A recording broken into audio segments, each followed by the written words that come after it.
Hello, friends.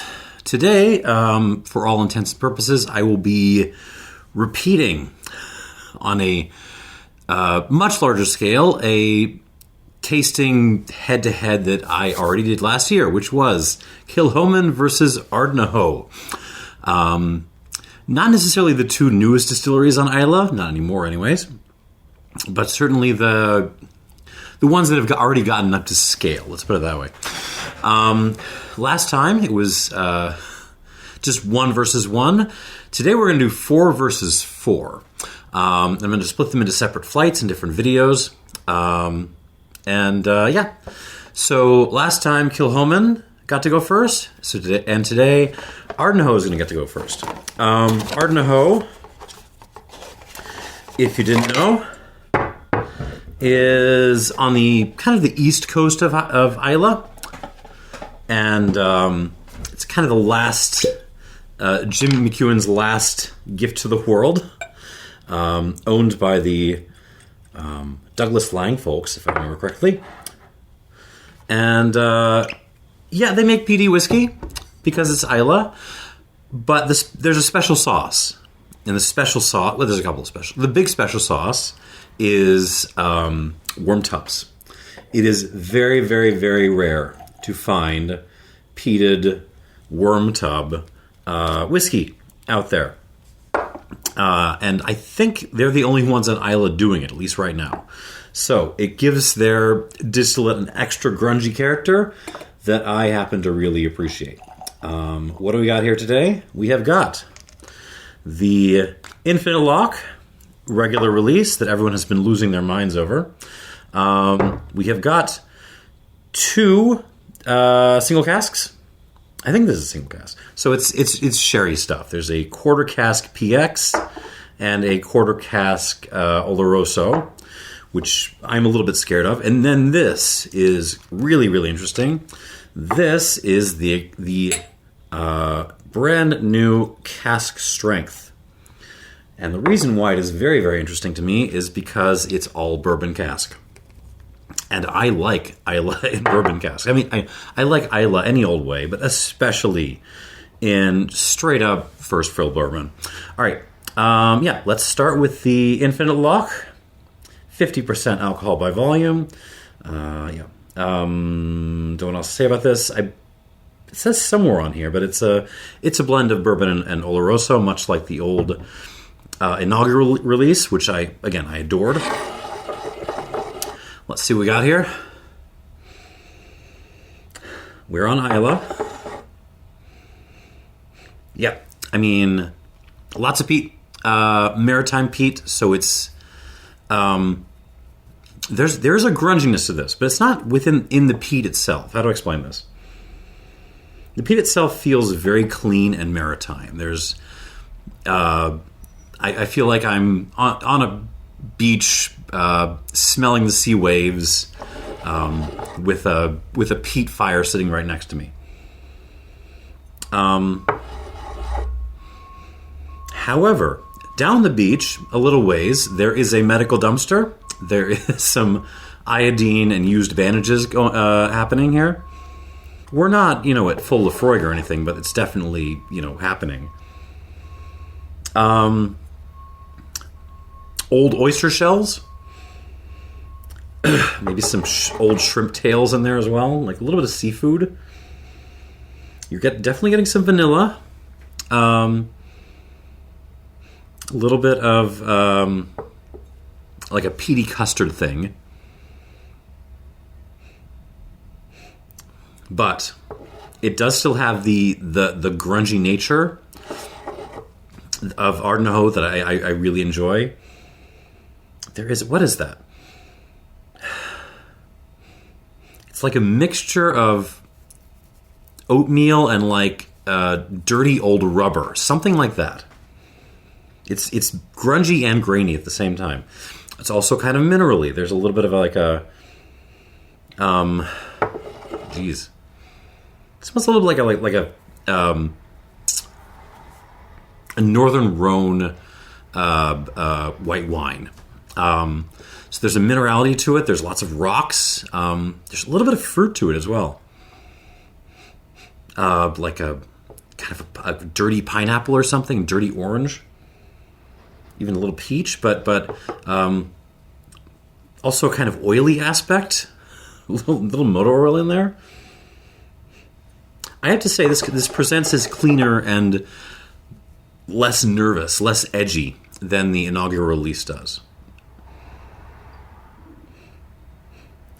It feels like something, like the Inaugural Release, put it this way, it felt like something that you could hand to even like a hardcore, like, I don't know, Ardbeg fan, and their monocle would fall out a little bit because it was just really edgy. It was really rough is the wrong word. Sharp, maybe. Let's go with that. This feels a little bit more rounded, a little bit more friendly, but it doesn't smell like anything else on the island. On the palate.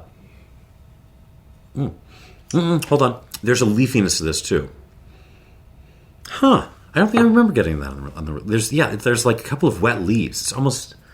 It's a little bit, Bunnahabhain can sometimes do that too, but it's a very different context from Bunnahabhain. Interesting. More rocks, a little bit of like a hot metal aspect on the palate.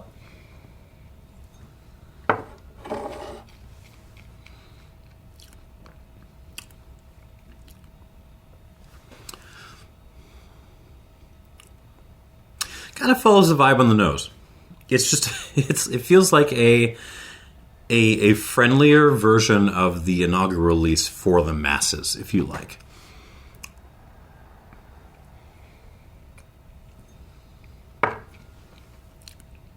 We're very driven by vanilla custardy dessert peat with some salted caramel in there, along with just some straight up seawater.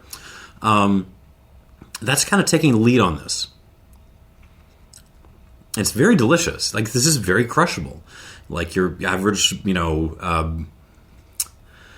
modern woody Lafroig fan is not going to be turned off by this. But it's also very peppery. It has that grungy French white wine thing on the back end. It's got fruit. It's got the pineapple and a little mango, orange peel. It's vague white wine fruit. Let's put it that way. But it's also got lots and lots of rocks. That kind of grain and old rubber kind of thing. Cereal and old rubber. Black pepper. I know there's Sherry Cask in this, but it's not really coming through except in the pepperiness.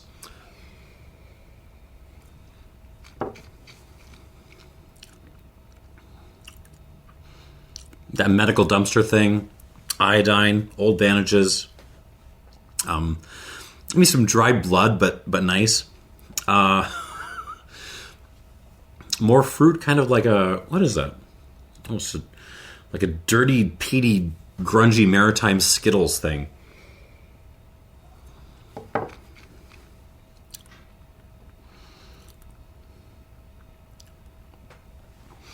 More metal, hot metal. Very, very oily, very viscous mouthfeel. Just dominates the whole palate. And I'm imagining that's going to get even better with water because it just feels like that kind of spirit. It's how do I put this? Somewhere there is a strained marriage where one partner in that marriage really, really wants to drink like stinky French white wine from from the middle of the continent, and the other person really just wants to drink Islay whiskey. May I resolve your relationship troubles with this bottle? Go buy this. That's kind of the vibe on this.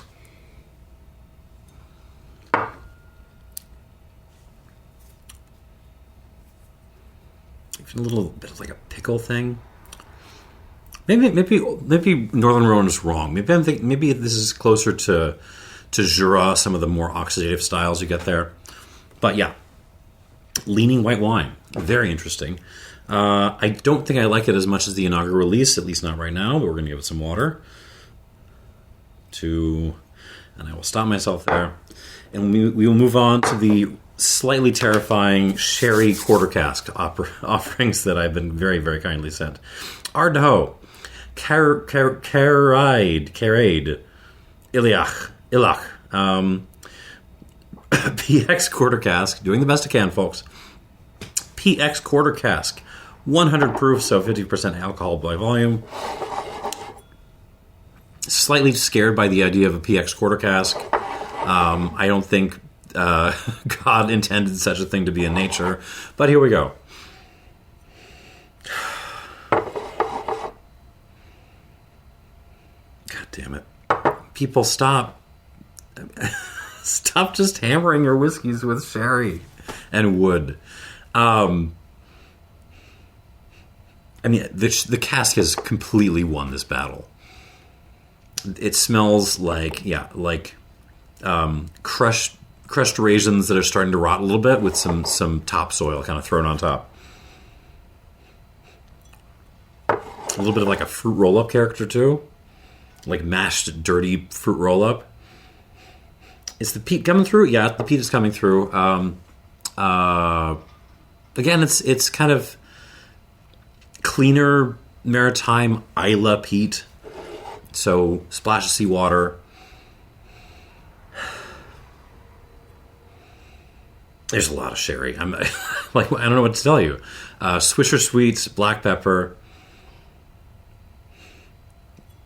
Come on, there is some orange peel happening. Maybe like a little bit of pineapple creeping through. Vague graininess, like maybe like some burned oatmeal crept in to join the mashed up raisins.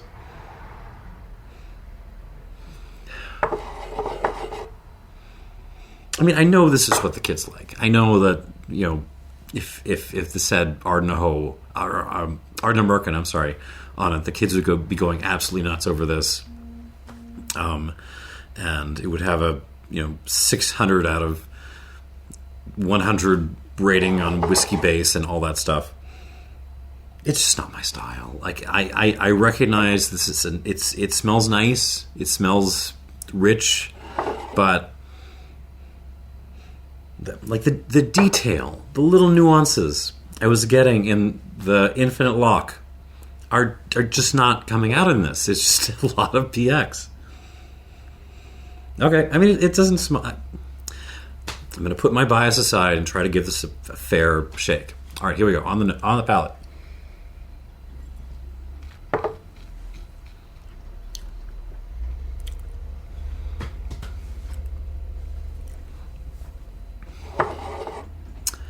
I mean, it's you can't kill a good distillate. I mean, is it kind of too desserty for me? Yeah, I mean, there's a lot of like fructose sweetness to this, like almost a what am I thinking of? Like a Twizzlers. We're not even getting like raisins. It's almost more Twizzlers.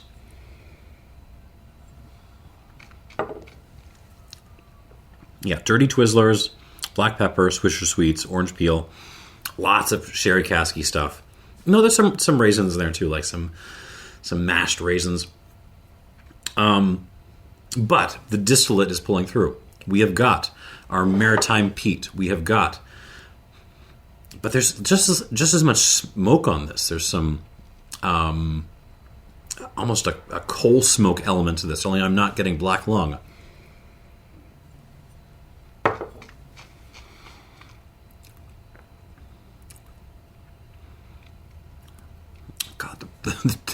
The Twizzlers need to get out of the way, but it's still good. Some of the distillate-driven fruit I was getting on the Infinite Loch, most of that is not really showing up. There's like a chunk of pineapple kind of coming through, along with the orange. But that's about it. It's kind of got some burned oatmeal aspects, graininess. The hot metal thing is still there, actually.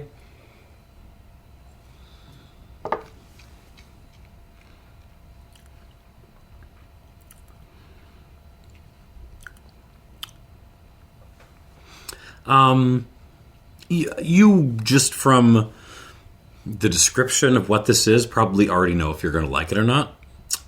It's not my thing. This is completely not my style of Islay whiskey.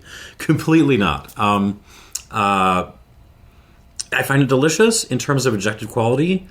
I find it a step below the Ardnahoe, and I personally, it's not my thing. Let's give this some water. But it's good. It's still good. Not my thing. But I will score it well. Just not as well as the Infinite Loch. Okay. Moving on to Sherry Cask number 2. This, I think, is actually a single cask. Yeah. Cask number 84, Oloroso Quarter Cask. Ardnahoe 6-year-old, so I think it's the oldest thing on the table. 121.6 proof.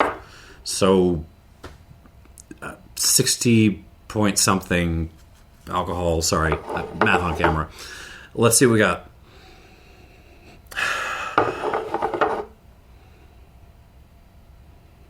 Okay.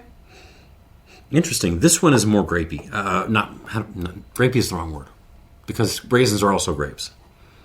More fresh grapey. Wow. We're actually getting into Moscato territory with this. Yeah, good old-fashioned Moscato d'Asti from a really good producer, from like a Vietti or a... my mind is blanking on my Piedmont producers, but good Moscato. So floral, grapey, but peat. Also peaty. You've got your maritime peat coming through. Like a little bit of a bandage. It still feels like the cask has really dominated this.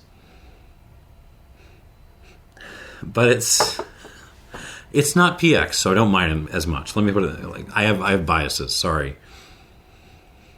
Black pepper, orange peel, still a little bit of Swisher Sweets in there. More black pepper, black tea. Kind of black tea, Irish breakfast tea.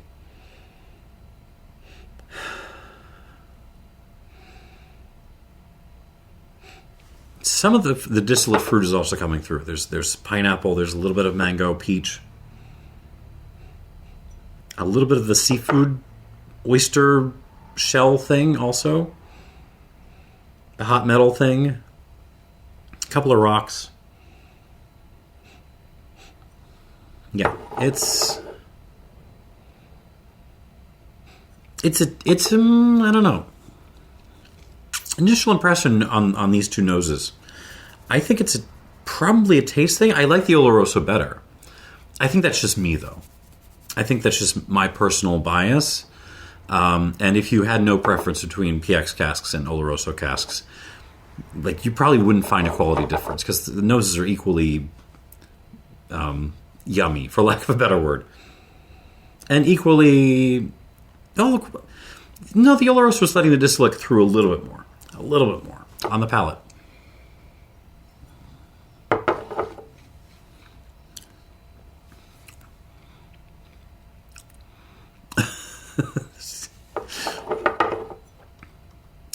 I mean, they know their audience. They are going after the whiskey-based audience real hard. And with the Dramface audience, they're gonna hit them real hard. This is delicious. Again,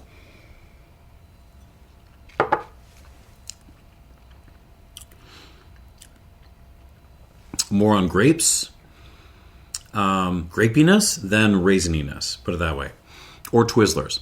I'm not getting Twizzlers on this, which is nice. Yeah, so you got. It's not really Moscato because it doesn't have that floral aspect. So there's more of a floral aspect in the nose. Not so much here. Here it's more straight up like cotton candy grapes. Married to... there's a little bit of beef bouillon in this. And there is some black pepper, some Swisher Sweets, chocolate orange, sherry stuff. And maritime peat. Peat and seawater, a little bit of medical dumpster.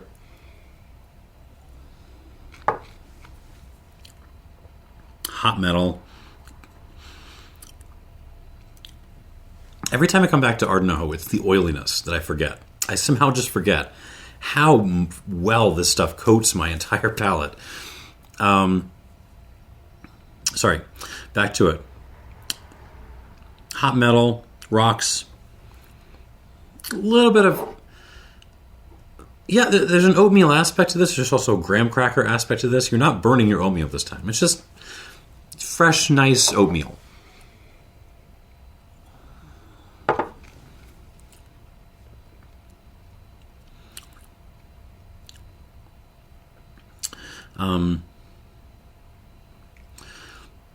A little bit of like Loire Valley white wine, like a Polyfumé or something. Like some seashells and lemon kind of stuff. It's delicious. I do think this is a little bit better objectively than the PX. I do feel like there's some people who are just going to like the PX better because they like this style. But, there it is. That said, I don't know if I'm enjoying either of these two as much as I was enjoying the basic little Infinite Loch. But we'll give these some water and we'll come back to them.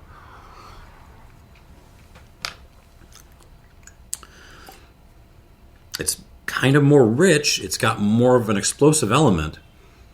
Is it better? Does it have more complexity? Does it have a longer finish? I don't think it does. 4, 5. I mean, these are good though. Even if stylistically they aren't my favorite, like there's no denying how well made these are. Okay. This is the one I'm excited about. This is the Cask Strength 5-year-old, batch 1, 121.8 proof, which is just under 61% alcohol. I think, math on camera. I will put everything down below. All bourbon cask, which is the exciting part. I want to see, how well this punches against my beloved, Lafroy Cask Strength, my beloved, Lagavulin 12, that kind of stuff. Lagavulin 12 before they started screwing with it.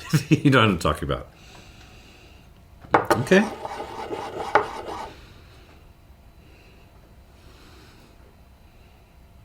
Whoa. Not what I was expecting. Floral. It's actually very, very floral. Holy cow. Okay, I have to reset my expectations for this. I came into this expecting kind of a grungier version of the vanilla fudge peat kind of character you can get in a lot of bourbon cask Islay whiskeys. This is not that. This is very, very, very floral. It is throwing blossoms at me. It is throwing wildflowers. A little bit of rose. Orange peel. God damn. Lemon peel. Tons of fruit. Peach. Mashed apple. Mashed pear. The peat is there, but it's actually much more subdued versus, say, the Infinite Loch. It's just kind of a background color here. Yeah, it's a little bit of beautiful maritime peat around this very floral, kind of delicate, fruity kind of character. There is rocks there. There's seashells. The hot metal thing is in there. There's a hot oil aspect to this, which is fun. Again, stinky French white wine from the from the eastern side of France. Think Northern Rhone, think Jura, Arbois.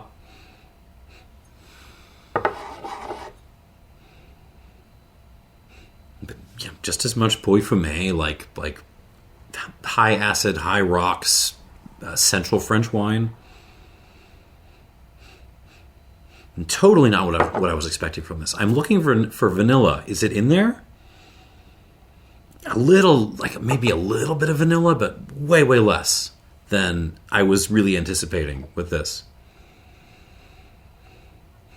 Graininess? Yeah, there's some like artisanal, like, multi-grain bread in there or something. A little bit, but we are really dominated by flowers above all, and fruit and some rocks and stuff. I think I'm impressed, honestly. Not what I was expecting from East Coast Islay at all on the palate.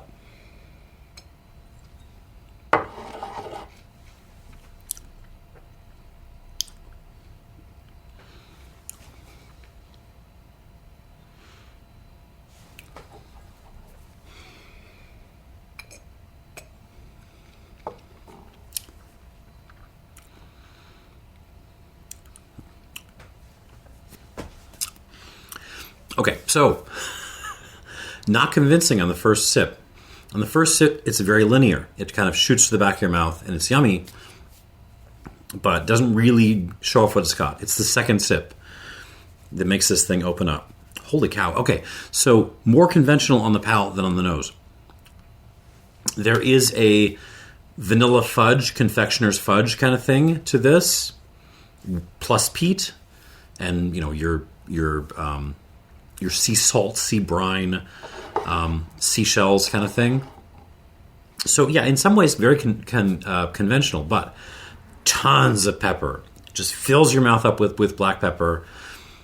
And the flowers. The flowers are out of control on this. I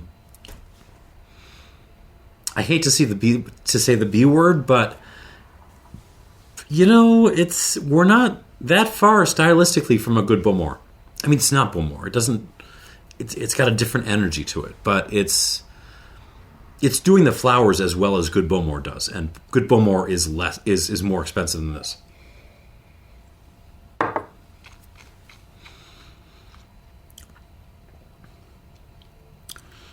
Beyond that, yeah, it's kind of got everything. It's got the medical dumpster, the dirty bandages, hot metal, rust, rocks, funky French wine, all the stuff I've been talking about. Black pepper, like stewed Assam tea with a lump or two and some cream.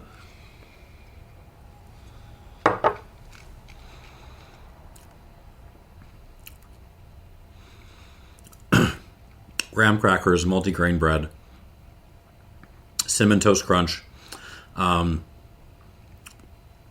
a little Fruit Loops in there. Fun. I mean, this is delightful, and it feels like it's got more to show. I want to see what this does with water, because in some ways, as great as that it is from the second sip onward, it feels a little congested. It feels like it's got more to say.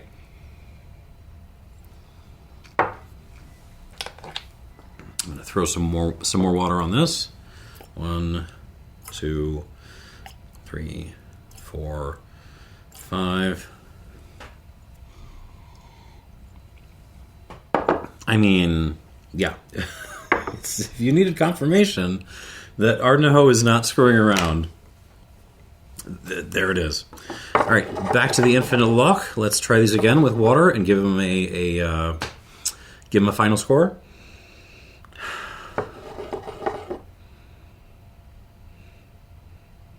Oh my goodness. So, with water, the peat has receded and the fruit has come out, and a little bit of Sherry Cask is going to come into play. There's a little bit of chocolate orange now, like with a little bit of smoke behind it. But yeah, the fruit has come out. Peat has pulled back, fruit has come forward. Oh, but it still feels like really, smells really oily. There's a little bit of like a curry element to that. It's, yeah, seafood. It's a fabulous distillate they're making over there. Glorious. Yep, fruity's up. That's what it did. Tons more fruit now. A little bit less peat. The Laphroaig fans maybe not be as happy with this with water, but I don't care. I'm enjoying this on the palate.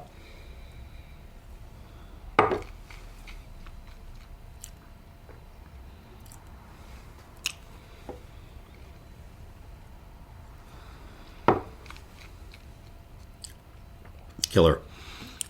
Oh my god.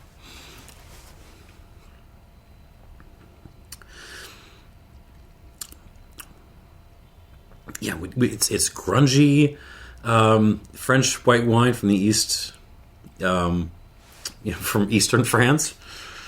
But there's also like a dessert Chenin Blanc kind of character to this. There's like some floral honey elements, kind of leaning back towards the Cask Strength.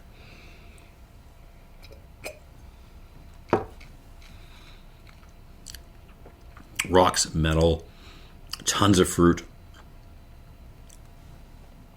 Black pepper. I mean, I don't think it's as good as the Inaugural Release. But we're not far off. And in some ways, this feels friendlier than that did. Like, that was just a real, like, mind screw of a dram in certain kinds of ways.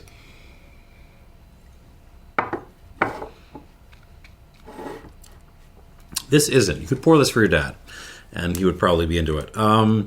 Score-wise? Oh, jeez. We're in the high 80s. Can't do 89. It's not that good. I will call this an 88 plus, because it does improve with water, and it's not just that it improves. It really, the character really shifts. There is so much going on with this distillate. I cannot wait to see what this stuff is like at 12, 13, 14 years old. Not that I'll be able to afford it, but, you know. I'm just saying. Okay, back to the PX cask. I have no idea what water would have done to this monster.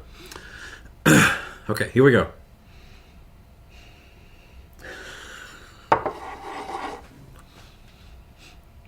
Nope, still smells like dirty raisins and Twizzlers with a little bit of peat behind it. I mean, this is the Dramface profile, isn't it? Like, tons of peat, tons of sherry.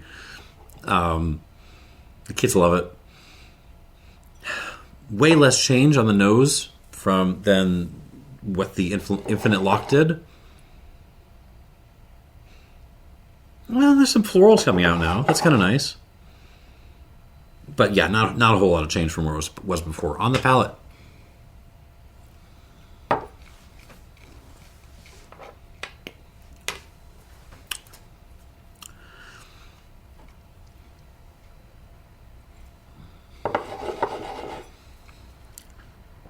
It did not like the water.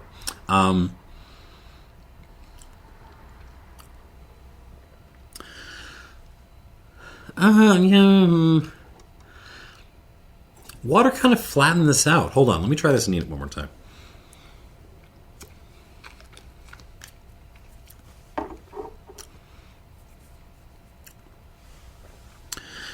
I mean, neat and with water, this is a big old bomb of stuff that's dominated by the cask, with some color from the distillate coming through. But I do think it flattens out a fair bit with water.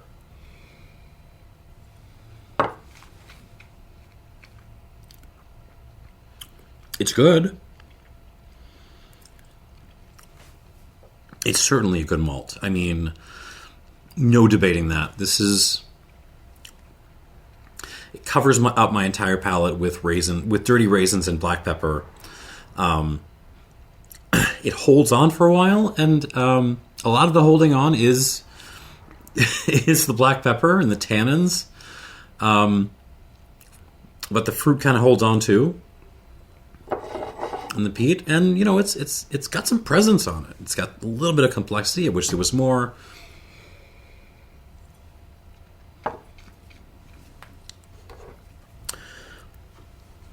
Very good. Not my style, but just from my description, if this sounds like your thing, you will probably dig it.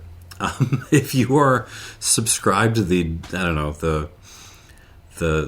Dramface newsletter, this is probably your jam. I'm going to call this an 87 minus, because it just doesn't have the precision and the complexity that the Infinite Loch does, but certainly very good. Moving on to the Oloroso on the nose.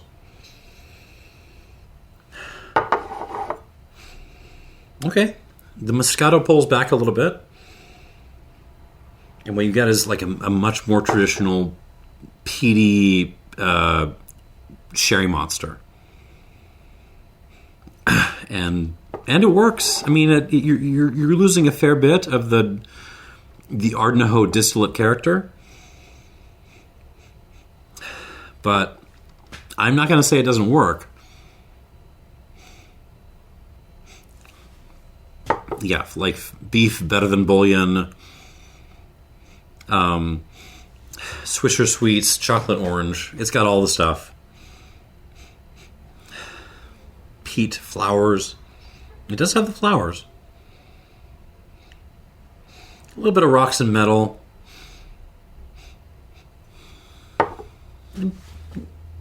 Half a pineapple slice.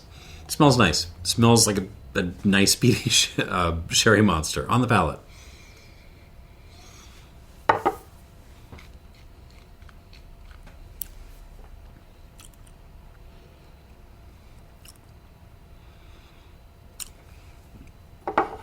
These are really good.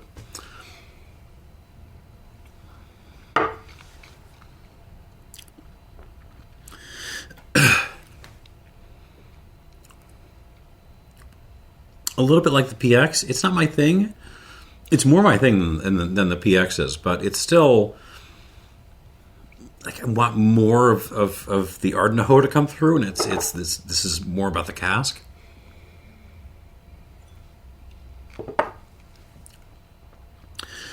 But as a very straightforward sherry bomb with some Islay peaty elements and some individuality to it. I mean, you cannot deny that. We're still getting a little bit of the white wine thing, the minerality, the hot metal, the florals. Those are not absent from this.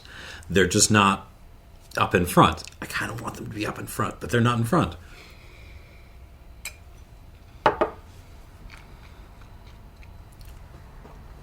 Tremendous mouth presence.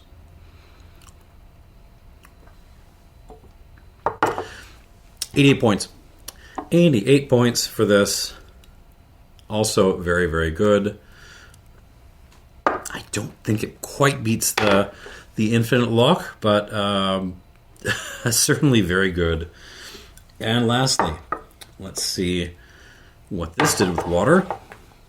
The Cask Strength, batch 1.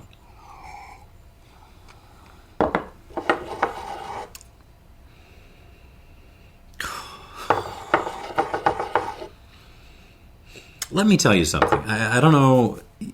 Those of you who've been watching the channel for a while know I am a little bit of a flower maniac. If you are a cognac, if you are a mezcal, if you are a malt whiskey, and you throw flowers at me, and you can keep them in balance, you don't turn into a potpourri pummeling or a soap. A soap attack, then I am going to like you. And this is just like the florals on this are so pretty. Vanilla is coming through a little bit more now that I've added water. I don't mind. Because the fruit and the flowers are in right there, still in play. Oh, there's the graininess. A little bit of like oatmeal and graham cracker. Still got the hot metal and the rocks and the oiliness. I mean, yeah. Fabulous whiskey. At least on the nose. On the palate.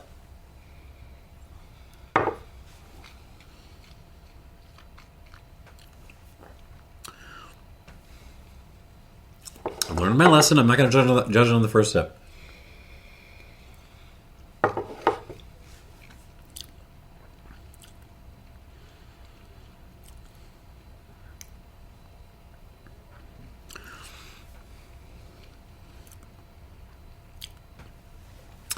It's not just fabulous Scotch. This is, I mean, there's an elemental quality to this. There's like a green bell pepper thing almost coming out. You know what? I don't say this very often, but if you are watching this as a mezcal fan, for some reason, you owe it to yourself to try this. Because I think you will find a lot to love here. There is a, I mean, yeah, it's a Peaty Islay whiskey. It's got a little bit of graininess. It's got the peat thing, but it's just as much about like, you know, kind of out in the boonies mezcal with the florals and the slight vegetal notes and the rocks and the metal. It's just as much about that as it is about being a peaty whiskey.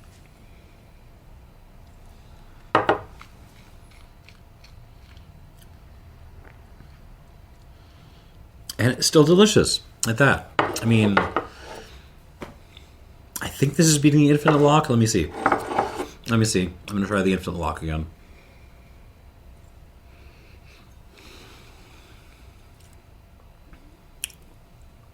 By a hair.